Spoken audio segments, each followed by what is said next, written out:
बोना जिंदगी का सबसे बड़ा धंधा करता है। डोमिनो और मार्चिने कब्रों से चुराई हुई मोमबत्तियां वह बेचता है। योजना फावड़े जितनी सरल है, समस्या यह है कि कब्रिस्तान कोई सस्ती दुकान। डोमिनो लूट लेकर भागता है, लेकिन रीसियों उसे रोक लेता है, जो उसी काम का प्रतिद्वंद्वी है। लड़ने के बजाय दोनों समझौता कर लेते हैं, क्योंकि साथ में चोरी करना आसान लगता है। रात में रीसियों कब्रिस्तान का नक्शा ऐसे दिखाता है जैसे समुद्री डाकुओं का खजाना हो। पुराना हिस्सा डरावना है, उत्तर राशिन का है, दक्षिण उनका है, और क्योंकि कहा जाता है कि पुराने हिस्से में भूत हैं, इसलिए वे दक्षिण में खोदते हैं।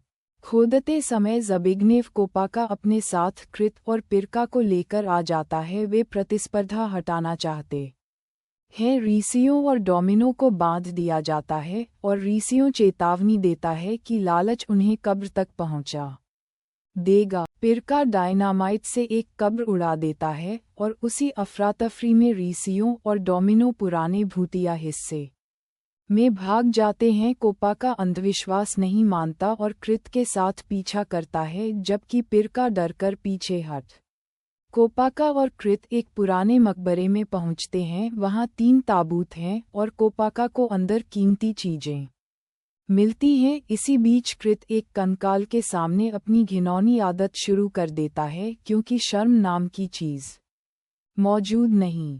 कंकाल जीवित हो जाता है, दरवाज़ा बंद करता है और कृत पर हमला करके उसका गुप्त अंग काट लेता है। फिर बाकी कंकाल ताबूतों से निकलते हैं और दोनों को राशिन के कब्रिस्तान वाले लुटेरे निपट जाते हैं। तो रीसियों और डोमिनो फिर से अपनी असली हालत में लौट आते हैं और तुरंत फ्रीजर को लेकर झगड़ने लगते हैं, जैसे वही सबसे। रीसियो डोमिनो से कहता है कि उसने शुरू से उसका इस्तेमाल किया, और फिर कब्र की मोमबत्ती से उसके सिर पर वार करता है। डोमिनो बेहोश हो जाता है, और माहौल कुछ सेकंड के लिए बहुत नाटकीय बन जाता। पता चलता है कि यह सब सपना था। डोमिनो ने बहुत ज्यादा मिठाई खा ली थी और उसे चक्कर आ गया था। वह ठीक उसी समय जागता है जब बोना को कब्रिस्तान के बाहर अवैध बिक्री के लिए नगर प्रैरी जुर्माना लिख रहे होते हैं।